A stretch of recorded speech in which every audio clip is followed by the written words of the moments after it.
வணக்கம். மறக்கப்பட்ட மறைக்கப்பட்ட தமிழச்சி வீரமங்கை வேலுநாச்சியார் ஜான்சி ராணி காலத்திற்கு முன்பே வெள்ளையனை எதிர்த்து போராடிய முதல் இந்திய விடுதலை பெண் போராளி. கிட்டத்தட்ட 10 மொழிகளை கற்று ஒரு போர் வீரனுக்குரிய அனைத்து தகுதிகளையும் பெற்ற வேலுநாச்சியாருக்கு தெரிந்த ஒரே 3 எழுத்து வார்த்தை வீரம். தெரியாத 3 எழுத்து வார்த்தை பயம்.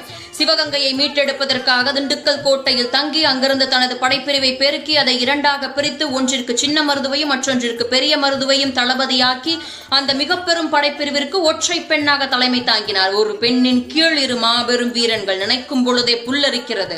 சிவகங்கையை வெற்றிகரமாக மீட்டு அங்கு ஏற்றப்பட்டிருந்த ஆங்கிலேயரின் கொடியை இறக்கி தன்னுடைய கொடியை ஏற்றி தன்னுடைய சபதத்தை நிறைவேற்றினார். உடன்கட்டை ஏறும் வழக்கம் இருந்த காலகட்டத்தில் தன்னுடைய கணவர் முத்துவடுகநாதரை கொன்ற வெள்ளையர்களை எதிர்த்து போரிட்டு வென்று சுதந்திர தேவியாய் அரசாண்ட தமிழச்சி. 18ஆம் நூற்றாண்டில் ஆங்கிலேயர்களின் ஆட்சி காலத்தில் ஆயுதம் ஏந்தி போராடிய முதல் பெண் போராளி வேலுநாச்சியார்.